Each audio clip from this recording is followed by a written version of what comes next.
सबको मसीह में जय मसीह की। मैं विश्वास करता हूँ कि आप अच्छे हैं, भले चंगे हैं और परमेश्वर के काम को अपने जीवन में देख रहे हैं। और मैं विश्वास करता हूँ कि आज वचन से परमेश्वर आपसे बात करेगा। और आज का जो वचन है वो हम लूका 2 उसका 6 से हम 12 तक पढ़ेंगे। ये मैसेज थोड़ा सा क्रिसमस थीम्ड है, इसमें थोड़ा सा आपको क्रिसमस की वाइब आएगी, लेकिन मैं विश्वास करता हूँ कि परमेश्वर आपसे इन वचनों से बात करेगा।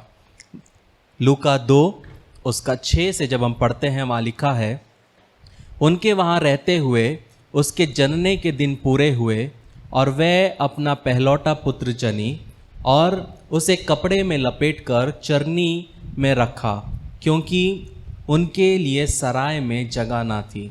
और उस देश में कितने गडरिये थे जो रात को मैदान में रहकर अपने झुंड का पहरा देते थे।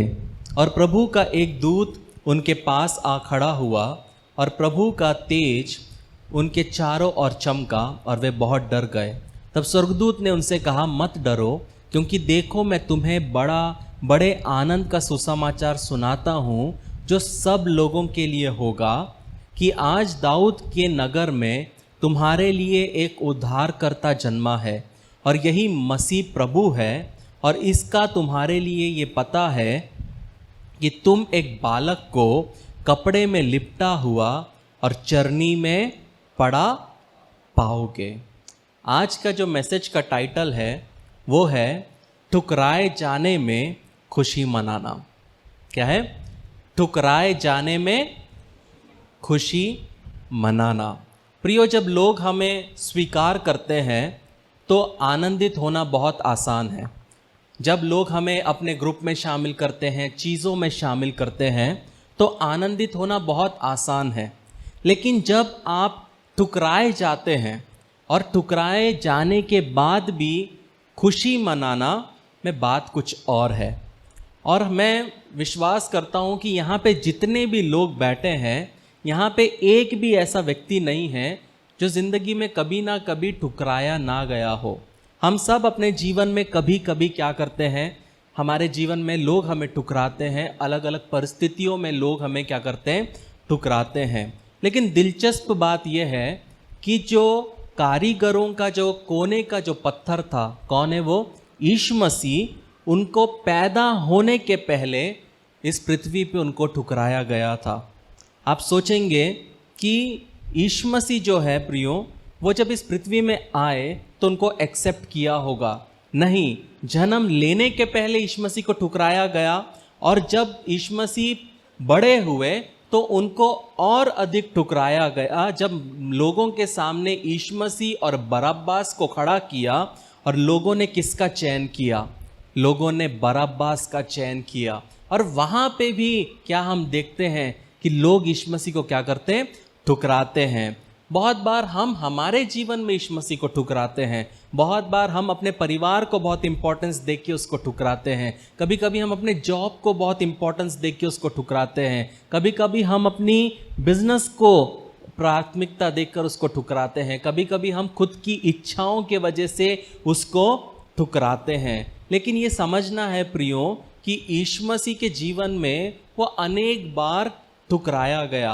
तो जब हम लूका 1 उसका 26 से पढ़ते हैं, वहाँ पे हम देखते हैं कि यीशु मसीह के जन्म की घोषणा होती है। वहाँ लिखा है, 6वें महीने में परमेश्वर की ओर से जिब्राइल स्वर्गदूत गलील के नाजरत नगर में एक कुंवारी के पास भेजा गया, जिसकी मंगनी यूसुफ नामक दाऊद के घराने में एक पुरुष से हुई थी। उस कुंवारी का नाम मरियम था।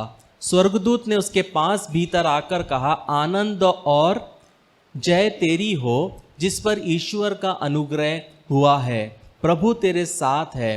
वह उस वचन से बहुत घबरा गई और सोचने लगी कि ये किस प्रकार का अभिवादन है।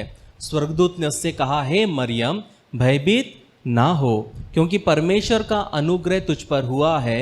देख, तू गर्भवती होगी और तेरे एक पुत्र उत्पन्न होगा। तू उसका नाम यीशु रखना। वह महान होगा और परम प्रधान का पुत्र कहलाएगा। और प्रभु परमेश्वर उसके पिता दाऊद का सिंहासन उसको देगा, और वे याकूब के घराने पर सदा राज्य करेगा, और उसके राज्य का अंत ना होगा। मरियम ने स्वर्गदूत से कहा, ये कैसे होगा, मैं तो पुरुष को जानती ही नहीं। स्वर्गदूत ने उसको उत्तर दिया, पवित्र आत्मा तुझ पर उतरेगा और परम प्रधान की सामर्थ तुझ पर छाया करेगी, इसलिए वह पवित्र जो उत्पन्न होने वाला है परमेश्वर का पुत्र कहलाएगा। प्रियो, लाइफ में बहुत बार जब गुड न्यूज़ मिलता है, इसका मतलब ये नहीं है कि वो बहुत अच्छा है। अनेक बार प्रियो, जब हमारे जीवन में अच्छी खबर आती है, उसके साथ हमेशा एक नकारात्मक पक्ष भी होता है।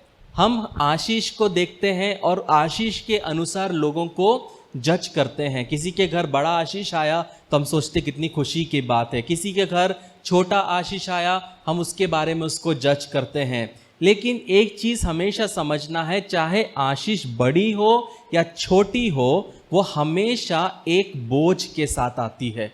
आपके पास में जितना बड़ा आशीष आता है उतना बड़ा जिम्मेदारी भी उसके साथ में क्या होता है, आता है। एक स्वर्गदूत का दर्शन पाना अपने आप में एक आशीष है। दुनिया की सभी महिलाओं में से परमेश्वर की पुत्र को जन्म देना, वो भी एक अपने आप में एक आशीष है। लेकिन बोझ क्या है मरियम के लिए? सबसे बड़ा बोझ ये है कि यूसुफ को मैं कैसे जाके बताऊं कि उसके साथ क्या हुआ है। सोच के देखो, मरियम यूसुफ के पास जाती है और वो बोलती है, सच में यार जैसा तुम सोच रहे हो वैसा कुछ नहीं हुआ है, मेरा कोई अफेयर नहीं है, मेरा कोई लवर नहीं है, मेरा किसी के साथ में संबंध नहीं है, ये पवित्र आत्मा से हुआ है। आप सोच के देखिए, जो कपल्स है, अगर आपकी पत्नी आकर आपके बोलेगी ऐसा, या आपकी मंगेतर आपको आके बोलेगी कि ये जो मेरे पेट में बच्चा है ये किसी का नहीं, ये पवित्र आत्मा का है, हम में से कितने लोग एक्सेप्ट करेंगे? तो यहां पे हम देखते हैं कि जोसेफ को जब यह पता चलता है, जोसेफ क्या बोलता है, शादी रद्द, जितने भी फूल मंगाए उसको कैंसिल कर दो, तैयारी बंद कर दो, अब शादी नहीं होगी और मैं तलाक के पेपर बना दूंगा। वहां पे देखने की बात है प्रियो, उस समय पे उसकी मंगनी हुई थी लेकिन उसको तलाक के पेपर बनाने पड़े, क्योंकि उस समय पे अगर सिर्फ एक विवाह में उतरने का, अगर हमने एक वाचा भी बांधा है, किसी को कमिटमेंट भी किया है, वो एक विवाह के जैसे हैं, इतना इंपॉर्टेंट है उनके लिए। एक मंगनी हुई है लेकिन उसमें से निकलने के लिए भी उसको क्या करना है, डिवोर्स पेपर बनाना है, इतना सीरियस मैटर है उस समय में। लेकिन आज सब चीज़ क्या है, कैजुअल है। लेकिन यूसुफ क्या कहता है, टेंशन मत ले, मैं सम्मानजनक तरीके से इसको करूंगा, किसी को पता भी नहीं चलेगा, मैं तुझे अपमानित भी नहीं करूंगा, मैं तुझे झूठा भी नहीं दिखाऊंगा, मैं चुपचाप निजी तौर पे तुझे तलाक दे दूंगा। और यहां पे हम देखते हैं प्रियो कि मरियम जो है उसके जीवन में कैसा परिस्थिति है कि उसका पूरा जिंदगी तबाह होने वाला है, जिससे उसकी शादी होने वाली है वो उसको छोड़ने वाला है। और जब हम यूसुफ को भी समझते हैं तो उसको भी समझना है कि वो व्यक्ति भी क्या है, हैरान है, वो भी आहत है, वो भी दुखी है, वो भी अपमानित है, वो भी भ्रमित है, क्योंकि उसने क्या किया, उसने उसका विश्वास नहीं किया। और ऐसा कोई भी लवर नहीं होगा, प्रेमिका नहीं होगा, अगर उस प्रेमी नहीं होगा, अगर उसकी प्रेमिका आके उसको बोलेगी मंगनी के बाद कि मेरे पेट में जो बच्चा है वो पवित्र आत्मा से हुआ है, कोई भी नहीं मानेगा। यही मुझे बाइबल पसंद है प्रियो, कि बाइबल कभी भी चीज़ों को उठा के नहीं बताता, ज़्यादा चमका के नहीं बताता। जो सच है वो सच है। मतलब यूसुफ भी आपके और मेरे जैसा था, जो थॉट्स हमारे अंदर आते हैं यूसुफ के अंदर भी आए, वो भी ह्यूमन बीइंग था। इसलिए उसकी आराधना नहीं करना है हमें, उससे दुआ नहीं करना है हमें। लेकिन यहाँ पे इतना बड़ा काम परमेश्वर का हो रहा था, तो वहां पे परमेश्वर क्या करता है, परमेश्वर अपने दूत को भेजता है। पता है प्रियो, जिंदगी में जब हम जिस व्यक्ति से प्यार करते हैं और जब हम उस व्यक्ति को कुछ बताते हैं और जब वही व्यक्ति हम पर विश्वास नहीं करता, वो सबसे दुखद बात होती है जीवन में। एक पत्नी हमेशा एक्सपेक्ट करती है कि पति उस पर ट्रस्ट करे, एक पति हमेशा एक्सपेक्ट करता है कि पत्नी उस पर ट्रस्ट करे। लेकिन जब आप प्रेम में हो, जब आप विवाह के बंधन में हो, लेकिन अगर आपका पति, होने वाला पति को अगर वो बोलती है और उसने अगर उसको विश्वास नहीं किया, तो सोच के देखिए मरियम के अंदर कितना दुख हुआ होगा कि जिसके साथ मैं अपनी पूरी जिंदगी बिताने जा रही हूं उसको मुझ पे विश्वास ही नहीं है। और ये तैयारी कर रहा था कि मैं इसको क्या कर दूंगा, तलाक दे दूंगा। लेकिन स्वप्न में स्वर्गदूत आता है और स्वर्गदूत बोलता है कि हे यूसुफ, दाऊद की संतान, तू अपनी पत्नी मरियम को अपने यहां ले आने से मत डर, क्योंकि जो उसके गर्भ में है वे पवित्र आत्मा की ओर से है। तो जब परमेश्वर वहां पे इंटरवेन करता है, जब परमेश्वर वहां पे क्या करता है, दखल अंदाजी करता है, तब यूसुफ को आश्वासन मिलता है और उसका विश्वास बढ़ता है। लेकिन फिर भी सोचने वाली बात है प्रियो, जब एक व्यक्ति के जीवन में कुछ ऐसा होता है, वो भले विश्वास में चल रहा है लेकिन एक संघर्ष उसके अंदर है। मैंने तो सपना देखा है, परमेश्वर मेरे सामने आके तो नहीं बोला ये सपना ही होगा, ये परमेश्वर के और वाला सपना नहीं हो सकता क्या?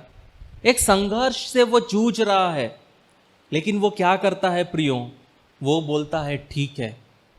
फिर वहां पे परमेश्वर एक परिस्थिति को बनाता है जिसके वजह से उनको क्या होता है, जाना पड़ता है अलग जगह पे। जब हम लूका 2:1 से पढ़ते हैं, वहां लिखा है, उन दिनों में अगस्तुस कैसर की ओर से आज्ञा निकली कि सारे जगत के लोगों के नाम लिखे जाए। ये पहली नाम लिखाई उस समय हुई जब किरनिलियुस सीरिया का हाकिम था। सब लोग लिखवाने के लिए अपने अपने नगर को गए। अतः यूसुफ भी इसलिए कि वे दाऊद के घराने और वंश का था, गलील के नासरत नगर से यहूदिया में दाऊद के नगर बैतलहम को गया कि वे अपनी मंगेतर मरियम के साथ जो गर्भवती थी नाम लिखवाए। जब मैं मैसेज बना रहा था, मैं अपनी वाइफ को बोल रहा था, बाइबल में कहीं पे भी नहीं लिखा है यूसुफ और मरियम की शादी हुई कि नहीं हुई हम नहीं जानते, लेकिन बाइबल ने नहीं बताया। मतलब एक कंट्रोवर्सी में ये लवर्स हैं, एक कंट्रोवर्सी में ये लोग जी रहे हैं, क्योंकि सिर्फ मंगनी हुई है। बाइबल क्या लिखा है, मंगेतर मरियम के साथ। अभी तक उनकी शादी नहीं हुई है और बाइबल में कहीं नहीं लिखा है कि बाद में भी हुई है, बट आई बिलीव कि ऑब्वियसली हुआ होगा। ये सिर्फ एक फन फैक्ट था कि आप उसके ऊपर क्या करो, स्टडी करो। तो यहाँ पे एक चीज समझना है प्रियो, कि हमारे अंदर में हमेशा एक सोच रहता है कि अगर परमेश्वर कोई हमें चीज दे रहा है या परमेश्वर कोई चीज बना रहा है या बता रहा है, परमेश्वर का क्या होगा, उसमें कोई रणनीति होगा। लेकिन एक चीज हमेशा समझना है प्रियो, कि जब परमेश्वर आपके जीवन के लिए एक रणनीति को बनाता है और अगर आप उसके लिए उपलब्ध नहीं हो, तब आप परमेश्वर की रणनीति को खो सकते हो। इसलिए बहुत जरूरी है प्रियो कि हमें उसकी इच्छा के प्रति क्या करना है, समर्पण करना है। यहाँ पे जोसेफ को नहीं पता कि उसके जीवन में क्या हो रहा है, क्या होने वाला है, लेकिन उसके अंदर में एक थॉट है कि अगर परमेश्वर ने मुझे ये करने के लिए बोला है तो हो सकता है कि वो क्या करेगा, मेरी मदद तो करेगा। और वो क्या करते, गधे को तैयार करते हैं और यात्रा पे चले जाते हैं। कुछ समय में आपको मरियम के बारे में कुछ कहना चाहूंगा। एक पल के लिए सोचिए मरियम के बारे में। आपको आश्चर्य होगा अगर आप उसके बारे में स्टडी करोगे कि एक गर्भवती स्त्री को गधे पे बैठना। जो लोग मां बने हैं उनको पता है कि 9वें महीने में पेट कितना बाहर आ जाता है, चेयर में बैठने तक की दिक्कत होती है। सोच के देखिए, मरियम जो कुछ दिनों पहले, कुछ समय पहले, डिलीवरी के कुछ समय पहले किसके ऊपर है, गधे के ऊपर है। तो सोच के देखिए मरियम को कितना दर्द हो रहा होगा। जब वो आखिरी महीने में जब हम जाते हैं तो कभी भी दर्द उठता है, हर एक मोमेंट पे दर्द उठता है। और यहाँ पे मरियम जिसका पेट फूला है, 9वां महीना है, वो दर्द में क्या कर रही है, वो गधे के ऊपर बैठी हुई है। तो जब मैं मरियम को सोचता हूं तो स्वर्गदूत आता है और बोलता है तू धन्य है। तो जब मरियम को गधे पे मैं देखता हूं तो मुझे शक होता है, आश्चर्य होता है कि क्या मरियम को सच में लगा होगा ये धन्य है, ये धन्य है, मैं परमेश्वर के पुत्र को उत्पन्न करने वाली हूं, ये धन्य है। ये जगह दिया परमेश्वर ने मुझे कि गधे के ऊपर मैं बैठी हूं। हाँ, अगर रथ आता, चैरियट आता, गद्दे वाला चैरियट परमेश्वर देता तो बोल सकती थी मैं धन्य हूं। हम ऐसी तो मांग नहीं सकते वहां पे, लेकिन गधे के ऊपर परमेश्वर ने एक धन्य व्यक्ति को बिठाने का क्या समझा, सही समझा। मैं ये क्यों कह रहा हूं, क्योंकि हमारे जीवन में भी ऐसे ही होता है प्रियो। हम हमारी परिस्थितियों को देखते हैं और हम उसको पसंद नहीं करते। हम हमारी समस्याओं को देखते हैं लेकिन हम ये भूल जाते हैं कि परमेश्वर ने हमसे एक वायदा किया है। और यहाँ पे हम देखते हैं कि हमारे जीवन में भी हम क्या होते हैं, ऐसे वाद विवादों में, प्रतिकूल परिस्थितियों में हम ये भूल जाते हैं कि परमेश्वर हमारे लिए क्या कर रहा है। अगर परिस्थिति देखूंगा तो मरियम के जीवन में कोई भी धन्य बात नहीं है। बेचारी 9वें महीने में है, कभी भी बच्चे को जन्म दे सकती है, दर्द में गधे के ऊपर बैठ के जा रही है, उसको धन्य महसूस नहीं हो रहा होगा। हम जब क्रिसमस मनाते हैं तो हम बहुत खुश रहते हैं, हम शॉपिंग करते हैं, घर डेकोरेट करते हैं, हम एक दूसरे के घर पकवान बेचते हैं, हम आनंदित होते हैं। लेकिन जब पहला क्रिसमस हुआ रियलिटी में, वहाँ पे कोई खुशी नहीं थी प्रियो। मरियम के जीवन में दर्द था, योसेफ के जीवन में टेंशन था। ये समझना है प्रियो। और हमारे जीवन में अगर कुछ क्षणों के लिए अगर हम धन्य महसूस नहीं करते तो हमें बोझ महसूस होता है। कुछ समय अगर हमारे जीवन में ट्रायल्स आ जाते हैं, स्ट्रगल्स आ जाते हैं, दुख और निराशा आ जाता है, हम एकदम से सोचते क्या परमेश्वर कहाँ है। एक छोटा सा पेट दर्द उठ जाता है, सर दर्द हो जाता है, हम परमेश्वर को बोलते तू दिखता नहीं क्या।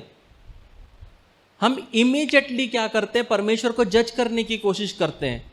यहां पे देखना है कि मरियम को बिल्कुल भी आरामदायक स्थिति पे वो नहीं है, वो 9वें महीने पे है प्रियो। और वो एक ऐसे व्यक्ति के साथ चल रही है जो ये सब समझने की कोशिश कर रहा है कि हो क्या रहा है। वो तो मेंटली, इमोशनली, फिजिकली ड्रेन्ड है, थकी हुई है, दर्द में है, लेकिन उसके साथ जो चल रहा है वो भी स्ट्रांग नहीं है, वो भी कंफ्यूज्ड है, वो कोई दृढ़ नहीं है, वो कंफ्यूज्ड है कि क्या हो रहा है। स्वर्गदूत बोला था परमेश्वर का पुत्र।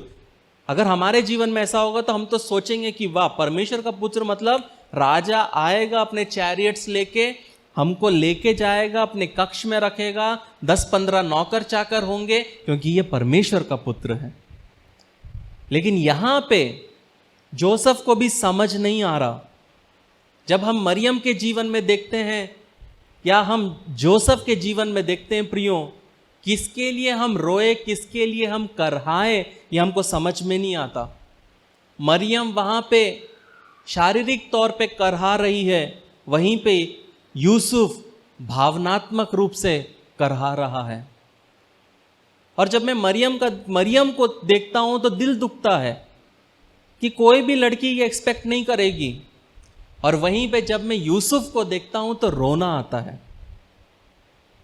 क्योंकि कोई भी अपनी पत्नी को 9वें महीने में ऐसी परिस्थिति में नहीं डालना चाहेगा। हर एक पति चाहेगा कि अच्छे से अच्छा क्या करे, पॉसिबल सेटलमेंट करे, अच्छे से सब चीज को मैनेज करे।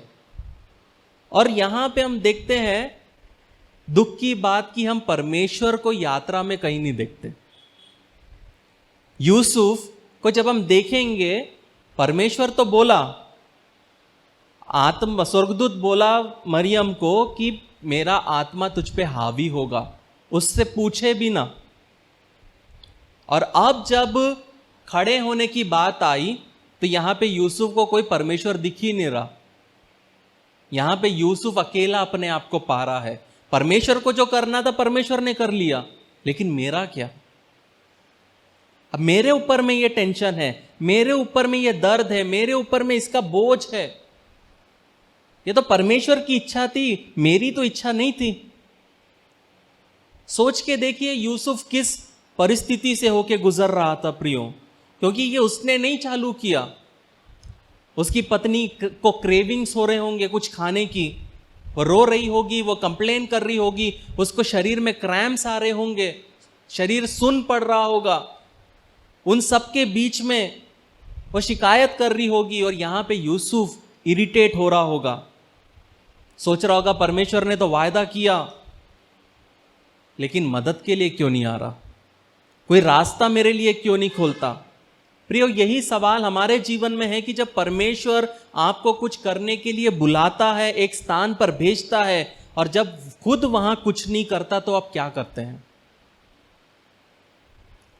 परमेश्वर बहुत बार हमें ऐसी चीजें करने के लिए बोलेगा, हम उसको कर देंगे और करने के बाद हमारा एक्सपेक्टेशन रहेगा क्योंकि मैंने तो किया है तो परमेश्वर मेरे लिए करेगा। और जब परमेश्वर करेगा ही नहीं तो हमारा क्या व्यवहार रहेगा, हमारा किस तरह परमेश्वर को देखने का नजरिया रहेगा, ये बहुत मैटर करता है। यहां पे एनी टाइम मरियम का वो पानी का थैली टूट सकता है, फट सकता है। वो दर्द में है, वो दर्द में है, वो खड़े नहीं हो सकती है, उसके अंदर में उसको क्रैम्प्स है, वो रो रही होगी और वो यूसुफ को बोली होगी, देखो मेरे पास में ताकत नहीं है, मेरे पास बिल्कुल ताकत नहीं है, मैं ज्यादा से ज्यादा 4 ब्लॉक्स और 100 फीट और चल पाऊंगी, मैं कुछ मील के लिए तो अच्छी हूं, लेकिन ज्यादा से ज्यादा मैं कुछ और मील ही चल पाऊंगी। सवाल ये उठता है प्रियो, परमेश्वर के बोले बिना आप कितने दूर चल सकते हैं, परमेश्वर की आवाज सुने बिना आप कितने दूर चल सकते हैं। हो सकता है परमेश्वर ने आपसे 10 साल पहले बात किया, आज आप थक गए, आप सोचेंगे 10 साल पहले बोला था, अब तो बोलता ही नहीं है, शायद परमेश्वर भूल गया होगा। नहीं प्रियो, परमेश्वर चुप है ये देखने के लिए कि आप कितना दूर चल सकते हैं। प्रियो, मरियम सोची होगी कि 10 मील 100 और 10 मील 50 मील चलना है, लेकिन टोटल यूसुफ और मरियम को 90 मील चलना था। 90 मील बोले तो 144 किलोमीटर्स अप्रोक्सीमेटली 144 किलोमीटर जाना है, मतलब करीब करीब 3.5 घंटे का रास्ता कार में। और गधे में कितना घंटा है पता है आपको? 7 दिन। गधे में मरियम और यूसुफ को वहां तक पहुंचने के लिए कितने घंटे? घंटे नहीं प्रियो, 7 दिन 9वां महीने में अपनी पत्नी को गधे पे बिठा के यूसुफ उसको क्या कर रहा है? खींचते हुए लेके जा रहा है। प्रियो, आप कहां तक वफादार रह सकते हैं? आप कितना इंतजार कर सकते हैं? आप कितना अपने आप को परमेश्वर के लिए खींच सकते हैं? वो बोले आपसे या ना बोले, आप कब तक अच्छाई करते हुए रह सकते हैं? आप कब तक अपनी अच्छी मसीहत को दिखा सकते हैं? जब लोग आपसे विरोध करते हैं, लोग आपके बारे में कुड़कुड़ाते हैं, लोग आपकी बदनामी करते हैं, आप कितना सह सकते हैं? यहां पे यूसुफ और मरियम 90 मील गधे में रेंग रेंग कर धीरे धीरे चलते चलते वहां पे पहुंच रहे हैं। जब परमेश्वर प्रियो हमसे बात करता है तो हमें हमारे लिए चलना आसान है। क्यों? परमेश्वर बात कर रहा है। जब परमेश्वर हमारे जीवन में स्वर्गदूतों को दर्शन में भेज रहा है, मरियम को ऐसे ओपन आई में दे रहा है दर्शन, तो बहुत आसान है मसीह जीवन में चलना। लेकिन विश्वास की असली परीक्षा कब होती है? जब परमेश्वर हमसे कुछ नहीं बोलता, जब हमको महसूस होता है कि क्या परमेश्वर ने मुझे छोड़ दिया है, क्या परमेश्वर ने अपनी नजरें मुझसे हटा तो नहीं ली है, क्या परमेश्वर ने मेरी सेवकाई किसी और को तो नहीं दे दी है। क्यों? क्योंकि 3 महीने तो रोज बात करता था, अभी अचानक से क्या हुआ? परमेश्वर शांत क्यों है? अगर परमेश्वर शांत है, इसका मतलब है परमेश्वर आपके जीवन में कुछ कर रहा है। लेकिन प्रियो, यूसुफ और मरियम अभी तक वहां पहुंचे नहीं। यूसुफ ने सोचा होगा कि अभी हमें और इसी सड़क से चलते जाना है, लेकिन यूसुफ सोच रहा होगा कि तूने तो बोल दिया तुमको जाना है, डिक्री आ गया है, तुमको जाना है, मुझे जाना है, लेकिन मैं तो तुझे कहीं नहीं देखता परमेश्वर। मैं यहां पे पैदल चल रहा हूं, यहां ठंडी है, अंधेरा है, कोई स्ट्रीट लाइट नहीं है, कोई गैस स्टेशन नहीं है, कोई डीमार्ट नहीं है बीच में कि कोल्ड ड्रिंक लेके पी लूं, पानी नहीं है, बीच बीच में प्यासे, थके हारे। तूने तो बोल दिया परमेश्वर का पुत्र है, लेकिन मेरे जीवन से जो हो रहा है, मैं जो सह रहा हूं, क्या तू उसको देख पा रहा है कि नहीं? मैं रात को उस महिला को अपने साथ में लेके घूम रहा हूं जिससे मैं बहुत प्यार करता हूं, उसको रोते हुए, उसको दर्द में देखते हुए, उसको शरीर में क्रैम्स आ रहे हैं वो देखते हुए मैं नहीं देख पा रहा। क्या तुझे नहीं दिखता प्रभु? क्या तुझे नहीं दिखता परमेश्वर कि किस परिस्थिति से ये होके गुजर रही है? आज मैं उन लोगों से ये कहना चाहता हूं प्रियो, जो वहां तक पहुंचे नहीं लेकिन फिर भी चल रहे हैं। हो सकता है यूसुफ रुक सकता था, लेकिन यूसुफ चलता रहा। अपने पड़ोसी को बोलो, चलते रहो, चलते रहो। मुझे नहीं, पड़ोसी को, चलते रहो। जरूरी नहीं है परमेश्वर आपको दिखेगा, चलते रहो प्रियो। जब आप नहीं जानते क्या करना है, विश्वास में चलते रहो।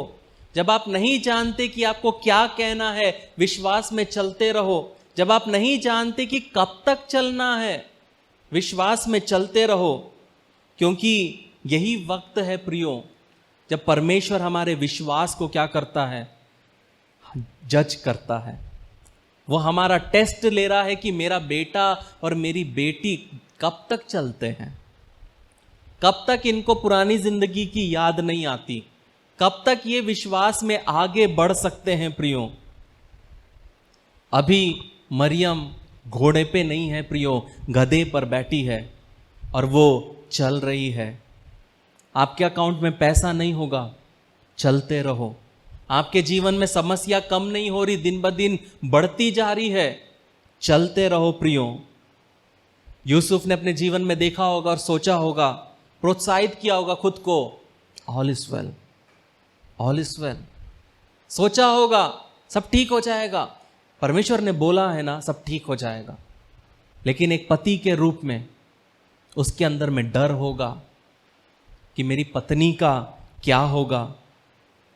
लेकिन उसको पता है कि जहां वो जा रहे हैं वहां पे एक होटल है, और अगर हम वहां पे पहुंच गए तो हो सकता है सब अच्छा हो जाएगा। वो मरियम को बोला होगा, बेबी मुझे पता है तुम परेशानी में हो, मुझे पता है तुम दर्द में हो, थोड़ा समय और मरियम बोली होगी, मैं ज्यादा नहीं चल सकती, 1 से 2 घंटा। लेकिन जोसेफ बोला होगा, नहीं बेबी, कम से कम 2 दिन का रास्ता बाकी है, लेकिन हमको चलना है। मैं तुझे बोल रहा हूं सब ठीक हो जाएगा, बस तू बेहोश मत होना। ये बच्चे को हम देखेंगे, सड़क पे है, तेरे को मरना नहीं है, मैं तेरी मौत नहीं देख सकता, सब कुछ ठीक हो जाएगा, लेकिन कम से कम 2 दिन लगेगा। आपको क्या लगता है 7 दिन कैसे निकले होंगे प्रियो? किस तरह की बातें उनके बीच में हुई होगी, कितना स्ट्रगल, कितना दर्द, और क्या क्या नहीं बोला होगा जो हम जानते भी नहीं प्रियो। यहां पे वो चलते जा रहे हैं, लेकिन यूसुफ को क्या है? अंत दिख रहा है। लेकिन दिक्कत की बात यह है प्रियो कि क्या होगा वो भी नहीं जानता। कुछ दिनों के बाद वो वहां पहुंचते हैं, यूसुफ गधे को पेड़ पे बांधता है, कहता है कि तू यहीं रुक जब तक मैं काम करके आता हूं, पूछ के आता हूं। वो भागता है, वो भागते हुए उस होटल में जाता है, दरवाजा खटखटाता है जहां पे हो सकता है वो हमेशा रुकता होगा, और वो बोलता है एक रूम चाहिए। और वो बोलते हैं कोई जगह नहीं। उसने मन में सोचा होगा, क्या कोई जगह नहीं? मैंने तो सोचा था परमेश्वर का पुत्र है, परमेश्वर ने कोई ना कोई अरेंजमेंट तो किया होगा।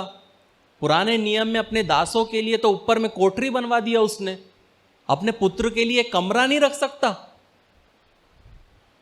सोच के देखिए उसके अंदर, जब वो सराय वालों ने उसको बोला जगह नहीं है, जगह नहीं है, उसके अंदर में क्या बीत रहा होगा? परमेश्वर का पुत्र है कि भी नहीं? ये परमेश्वर का सच में होता तो परमेश्वर को काम करते हुए तो देखता, परमेश्वर कुछ तो करता। लेकिन यहां पे तो कुछ भी नहीं, एक के बाद एक फेलियर, एक के बाद एक दरवाजे बंद। और वो सोचता है कि 90 मील में चल के आया, 7 दिन अपनी पत्नी को गधे पे बिठा के दर्द में भूखा प्यासा रुलाते हुए मैं आया, और यहां पे आके सुनता हूं कि कमरा नहीं। प्रियो, हम हमारी जिंदगी में जब हम टुकराए जाते हैं, हम किस तरह अपने आप को संभालते हैं, यह निर्धारित करता है कि आप जीवन में सफल होंगे कि नहीं।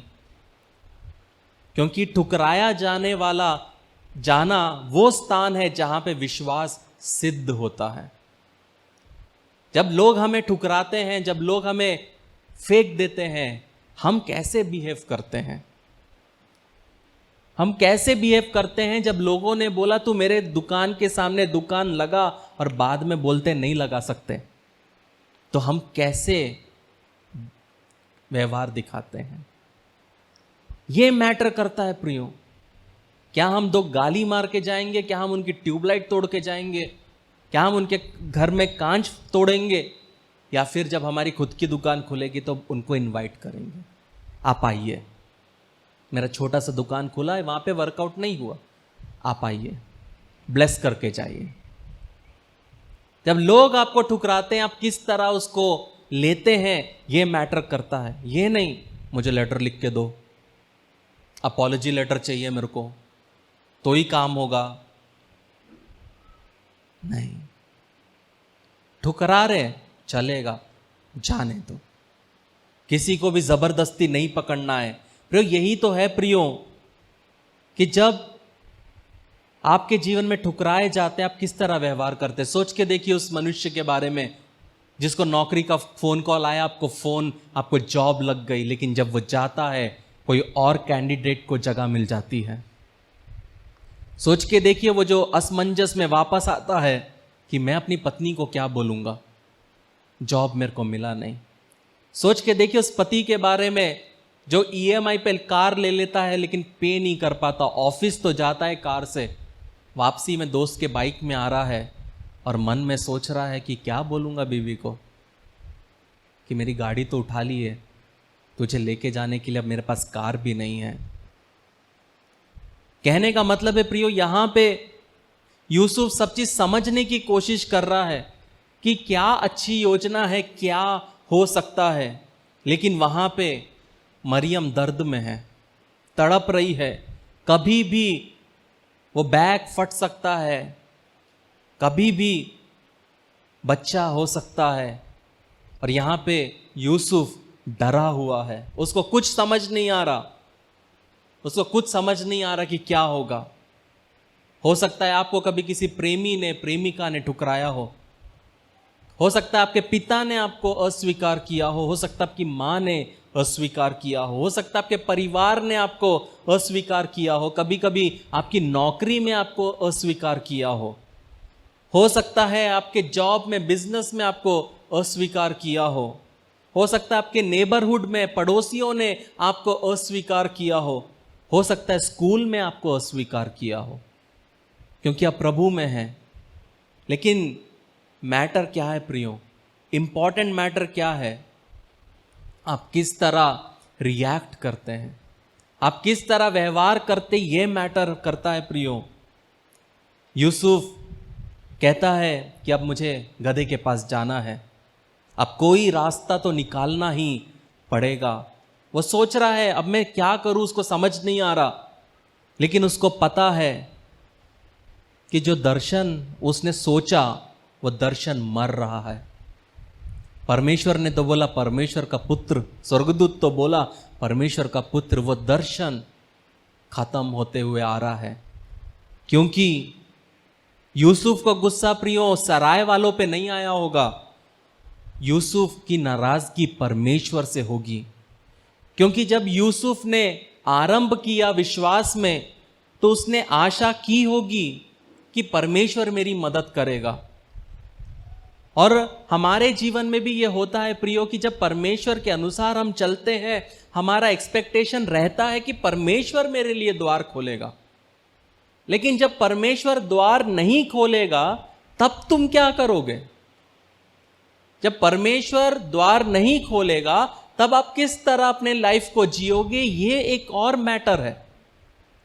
ये भी हमें समझना बहुत जरूरी है। जब परमेश्वर की इच्छा पूरी हो रही है आपके द्वारा, फिर भी परमेश्वर की सहायता ना मिले, तो आप क्या करोगे? जब परमेश्वर ने आपको कुछ करने को कहा और अचानक से वो दरवाजा बंद हो जाए, तो आप क्या करोगे? अब यहां पे यूसुफ और मरियम को कोई भी अंदाजा नहीं है कि वो कहां जाएंगे, किसके पास जाएंगे। अब वो चलते चलते चल रहे हैं, उनको कुछ नहीं पता कहां चलना है। आप जहां भी जाते हो प्रियो, आप कहां भी चल रहे हो सकता है क्लूलेस हो अपने लाइफ में, लेकिन इंपॉर्टेंट है चलते रहना। भले आपको रास्ता साफ नहीं दिख रहा है, चलते रहो। भले आपका दिल टूट रहा है, चलते रहो। भले आप बड़े तनाव में हो, चलते रहो। हो सकता है आपके पास पैसे खत्म हो गए हैं, आपका प्रिंसिपल अमाउंट खत्म हो गया है, विश्वास में चलते रहो। अपने पड़ोसी को छू के बोलो, मुझे पता है कुछ होने वाला है, मुझे पता है कुछ होने वाला है। अपनी परिस्थितियों को देख के प्रियो कभी भी ये नहीं सोचना कि परमेश्वर इतनी दूर आपको छोड़ने लाया है। ये कभी नहीं सोचना। ये विश्वास कभी मत करना कि अब 90 मील दिन रात गधे पे बैठ के चल रहे हो, दर्द में, पीड़ा में। ये कभी नहीं सोचना कि परमेश्वर आपको छोड़ देगा। हाँ, आप समझ नहीं पाएंगे कि वो कैसे काम करेगा, कहां काम करेगा, कब काम करेगा, किसके द्वारा काम करेगा, लेकिन वो काम करेगा। भले आप देख नहीं पा रहे, लेकिन वो काम करेगा। अब यहां से स्टोरी बदलती है और एक अच्छी कहानी की शुरुआत होती है। वो चलते रहते हैं और अचानक से उनको एक अस्तबल दिखता है।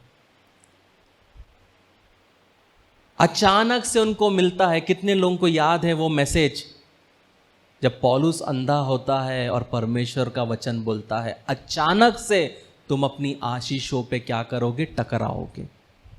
आज इस वचन से फिर से परमेश्वर आपको यही रिकन्फर्म कर रहा है। अचानक से, जब आपने कभी सोचा नहीं, जब आपने कभी समझा नहीं, जब आपने कभी प्लान नहीं किया, अचानक से आप परमेश्वर के कार्य को अपने जीवन में देखने वाले हो। जब जोसेफ उस अस्तबल को देखता है, तो जैसा उसने योजना बनाई वो वैसा तो नहीं है, लेकिन कुछ तो है। कमरा ना मिलने के बजाय कुछ तो है, कुछ होने वाला है। प्रिय, हमारे जीवन में, हमारी परिस्थितियों में परमेश्वर कुछ करने वाला है। हो सकता है कि वो वैसा ना दिखे जैसा आप चाहते हो या जैसा आपने सोचा हो, लेकिन परमेश्वर कुछ ना कुछ करेगा। हो सकता है जहां आपने सोचा वहां नहीं हो रहा है, लेकिन अलग जगह पे होगा। आपने सोचा होगा मैं घर ये जगह बनाऊंगा, लेकिन परमेश्वर बोलेगा नहीं, खराब जगह यहां बनाना है। आपने सोचा होगा मैं वहां पे कमरा खरीदूंगा, परमेश्वर बोलता नहीं, मैं यहां पे। कहने का मतलब है प्रियो, परमेश्वर के लिए, आपके लिए कुछ है। परमेश्वर के पास आपके लिए कुछ है। ये सोच के साथ हमें जीवन को व्यतीत करना बहुत जरूरी है। और बाइबल कहती है कि यूसुफ मरियम के पास जाता है, गधे पे बिठाता है और वो चल पड़ता है।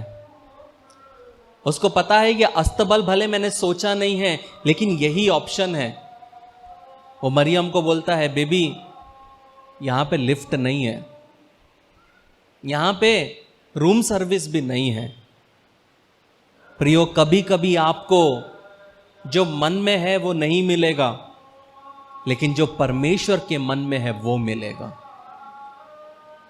आप सोच रहे होंगे मुझे बड़ा घर चाहिए, 4 BHK चाहिए, परमेश्वर बोलेगा नहीं। हो सकता है आपके जीवन में बहुत बड़ी लिस्ट होगी जो आपको चाहिए, परमेश्वर बोलेगा नहीं। लेकिन एक चीज याद रखना, परमेश्वर का नहीं का मतलब यह नहीं है वो कुछ नहीं देगा। परमेश्वर आपको वो देगा जिसकी आपको जरूरत है। हमारी सोच या कभी कभी इच्छाएं लालच वाली हो जाती है, क्योंकि मेरी दोस्त ने 4 BHK लिया है तो मुझे भी 4 BHK चाहिए। मेरे दोस्त के पास ऑडी है तो मुझे तो ऑडी मांगता ही है। पर परमेश्वर बोलता है नहीं, होंडा में भी तू चल सकता है। हम बहुत बार जो मांगते परमेश्वर नहीं देगा। परमेश्वर जानता है हमारे लिए क्या सही है, इसलिए अपनी जिंदगी को दूसरों के साथ कंपेयर करना बंद करो। उनकी दौड़ अलग है, आपकी दौड़ अलग है। ये चीज समझना बहुत जरूरी है। दूर से यूसुफ और मरियम आ रहे हैं, यूसुफ गधे को खींचते हुए आ रहा है, मरियम पेट को पकड़े हुए बैठी है दर्द में। कुछ तो है, कुछ तो दिख रहा है, ये मैंने सोचा नहीं, कुछ तो दिख रहा है। जब वो पहुंचते हैं तो चरवाहे दिखते हैं वहां पे। क्या कर रहे हैं वो? भेड़ों की रक्षा कर रहे हैं। मतलब कि वो जगह जो है वो सुरक्षित है। मतलब कि वो जब बच्चे को जन्म देगी तो उसको इधर उधर भागने की जरूरत नहीं है, क्योंकि वो वेल प्रोटेक्टेड एरिया है, क्योंकि वहां पे ऑलरेडी लोग हैं, वहां पे ऑलरेडी चरवाहे हैं जो भेड़ों की रक्षा कर रहे हैं। जोसेफ बोला होगा, बेबी मैं जानता हूं कि यह सुंदर जगह तो नहीं है, थोड़ी सी बदबू भी है, रूम सर्विस नहीं है, लेकिन सुरक्षित है।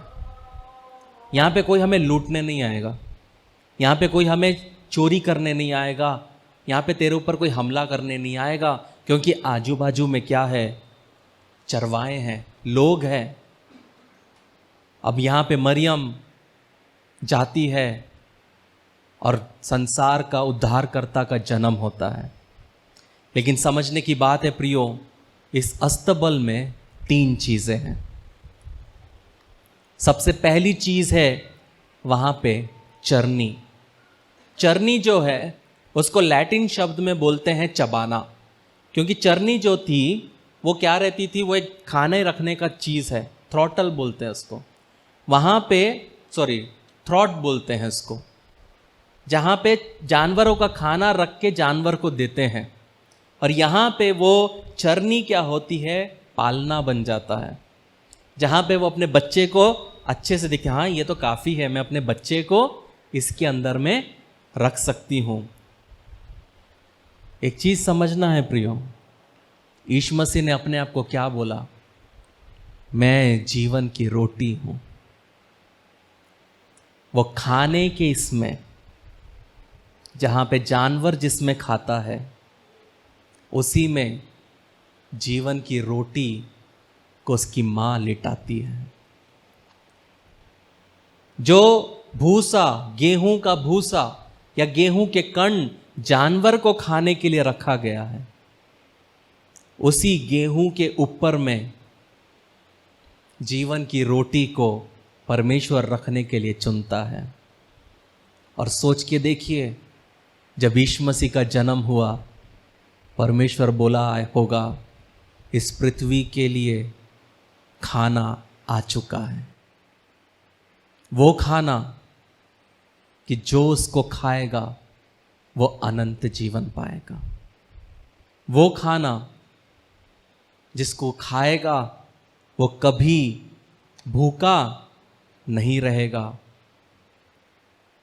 दूसरी चीज वहां पे हम देखते हैं कि वहां पे यीशु मसीह को कपड़े में लपेट कर चरनी में रखते हैं।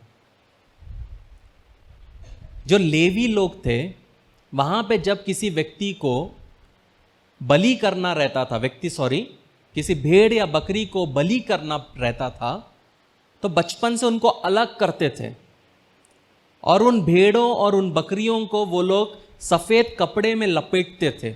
पता है क्यों? ताकि उन मेमनों में कोई भी प्रकार का नुकसान ना हो, वो सुरक्षित रहे जब तक उनकी बलि नहीं होती थी। और यहां पे मरियम क्या करती है? यीशु मसीह को उस कपड़े से लपेट देती है और वो लपेट के उसको उस चरनी में रखती है। और सोच के देखिए, जब वो चरवाहे आते हैं यीशु मसीह को देखने, ये हर चरवाहे ने कभी ना कभी साल में एक बार तो बलि दिया है, और तब बलि करना है तो अपने घर में तो वो पालते नहीं थे, वो खरीदने जाते थे। तो जो इंसान गया है बकरे को या भेड़ को बलि करने के लिए, खरीदने के लिए, उसने देखा होगा इसके पैर से ऊपर तक के लपेटा हुआ है।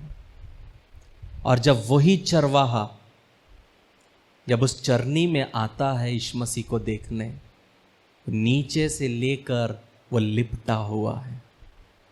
जब परमेश्वर अपने पुत्र को पहली बार चरवाहों को दिखाता है, वो चरवाहों को बोल रहा है, ये वो मेमना है, ये वो मेमना है जो इस पृथ्वी के लिए मरेगा, ये वो मेमना है जो तुम्हारे पापों के लिए मरेगा, ये वो मेमना है जो स्वर्ग छोड़ के पृथ्वी पे आया तुम्हारे खातिर, तुम्हारे खातिर।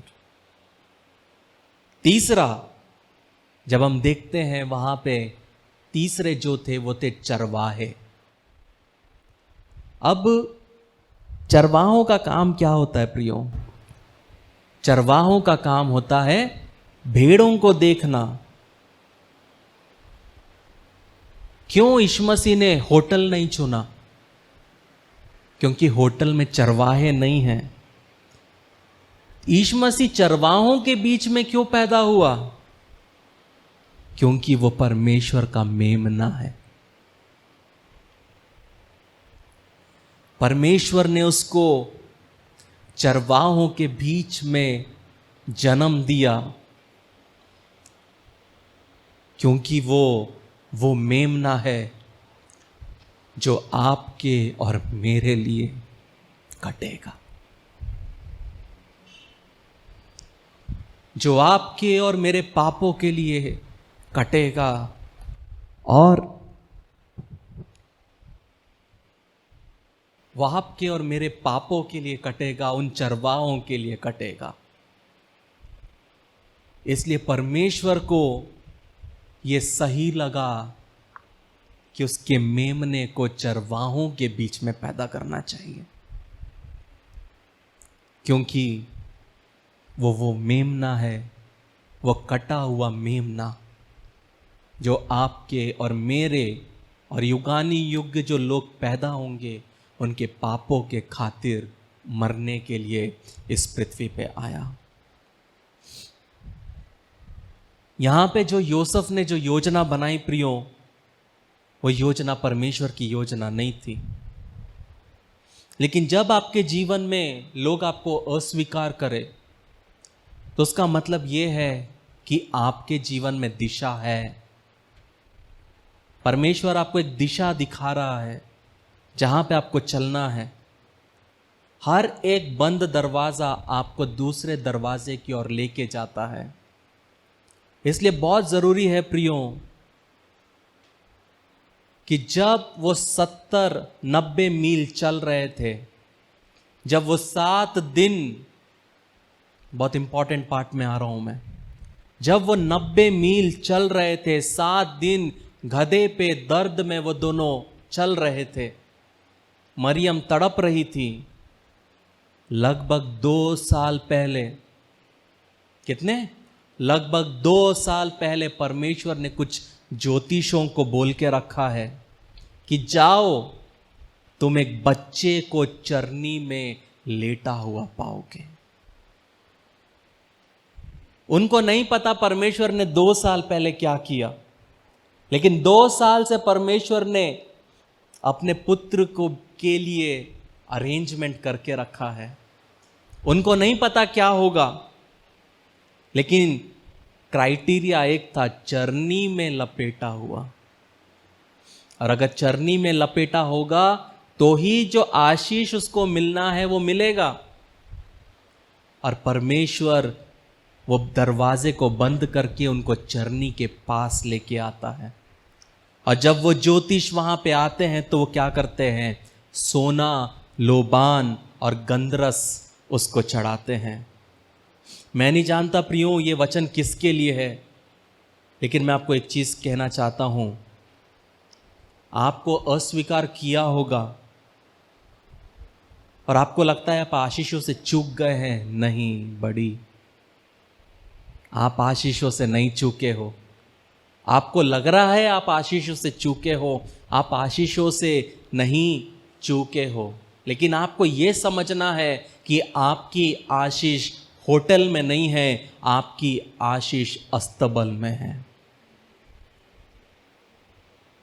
और जब वे ज्योतिषियां चरनी के पास आए, उन्होंने जो देना था वो दिया। याद रखना, यूसुफ और मरियम के पास में गधे थे, परंतु ज्योतिषी लोग ऊंट पर सवार होके आए। किस पे आए? परमेश्वर ने मुझे आपसे कहने के लिए कहा है प्रियो कि आपके पास ऊंट आ रहे हैं। परमेश्वर आपके पास आपके ऊंट को ला रहा है। इसलिए हो सकता है आप एक ऐसी परिस्थिति में हैं जहां पे गंदगी है, दुख है, दर्द है, निराशा है, पर परमेश्वर आपसे कहना चाहता है आज इस वचन से, कैमल्स आर कमिंग। आपके ऊंट परमेश्वर आपके पास भेज रहा है प्रियो। अपने पड़ोसी को हिला के बोलो, ऊंट आ रहे हैं, तैयार हो जाओ। ऊंट आ रहे हैं, तैयार हो जाओ। परमेश्वर आशीषों की खिड़कियां खोलने पर है प्रियो। परमेश्वर के कार्य अलग है प्रियो। परमेश्वर के कार्य करने का तरीका अलग है गिरीश। जिस तरह तूने सोचा वैसा नहीं, बहुत अलग होगा तेरे लिए। ऊंट आ रहे हैं, आपके लिए ऊंट आ रहे हैं। यदि परमेश्वर अगर आपकी आराम की चिंता करता तो आप उस ऊंट से चूक जाते। परमेश्वर ने मरियम और यूसुफ की आराम को नहीं सोचा, परमेश्वर को उनको चरनी में लेके जाना था, क्योंकि परमेश्वर का एक बड़ा योजना था प्रियो। यदि वो चरनी में ना होते, यदि वो अस्तबल में ना होते, तो वो अपने आशीषों से चूक जाते थे। इसलिए प्रियो क्या करना है, आनंद करो। हर एक उस व्यक्ति को थैंक यू बोलो जिसने आपको अस्वीकार किया। हर एक उस व्यक्ति को थैंक यू बोलो जिसने आपको कभी ना कभी लाइफ में छोड़ा है। हर एक उस व्यक्ति को थैंक यू बोलो जिसने कभी ना कभी आपको धोखा दिया है। हर एक उस व्यक्ति को थैंक यू बोलो जिसने कभी ना कभी आपको ठेस पहुंचाई है। क्योंकि प्रियो, जब तक आप ठुकराए नहीं जाओगे, जब तक आप अस्वीकार नहीं किए जाओगे, आप अपने अस्तबल तक नहीं पहुंच सकते। आप अपने अस्तबल तक नहीं पहुंच सकते। इसलिए जब लोग आपको ठुकराए, इसलिए जब लोग आपको मना करें, इसलिए जब लोग आपको दिन में बोलेंगे मैं तेरे लिए जान दे दूंगा, रात को बोलेंगे तू शैतान का बच्चा, आनंदित हो, मग्न हो। क्योंकि जब ठुकराए जाते हैं, कुछ समय में हम अपने आप को अस्तबल में पाएंगे, और जब हम खुद को अस्तबल में पाएंगे तो याद रखना, ऊंट आ रहे हैं। गधे की स्पीड और ऊंट की स्पीड में फर्क है। आप गधे में चलने वाले होंगे, लेकिन परमेश्वर ऊंट में चलाने के लिए आपको तैयार कर रहा है। इन वचनों से परमेश्वर आपको आशीषित करे। तो आप विवाह के लिए आगे कदम बढ़ाने को तैयार हैं। बधाई। इससे पहले कि आप अपनी शादी के दिन की तैयारी में जुट जाएं, योजना बनाएं और परेशान होने लगें, एक सबसे महत्वपूर्ण बात न भूलें, आपकी शादी। एक अध्ययन के अनुसार विवाह पूर्व परामर्श या वैवाहिक थेरेपी पूरा करने वाले जोड़ों में तलाक की संभावना 31% तक कम होती है और कोर्टशिप टू मैरिज इसमें आपकी मदद करता है। हमारे कोर्स और पाठों में विवाहित जीवन के संघर्षों, वास्तविकताओं और रोजमर्रा की दिनचर्या जैसे कई विषय सम्मिलित किए गए हैं। इस कार्यक्रम पर कई जोड़ों का भरोसा रहा है जो जिंदगी के इस नए स्तर पर जाने के लिए तैयार हैं। लेकिन इसके लिए सिर्फ हमारी बात को ही न माने, आप अपना पहला पाठ मुफ्त सीख सकते हैं। एक बार जब आप कोर्टशिप टू मैरिज के साथ रजिस्ट्रेशन करते हैं तो आप हमारी 30 दिन की मनी बैक गारंटी द्वारा भी सुरक्षित रहते हैं और आप तैयार हैं एक सुखी वैवाहिक जीवन के लिए।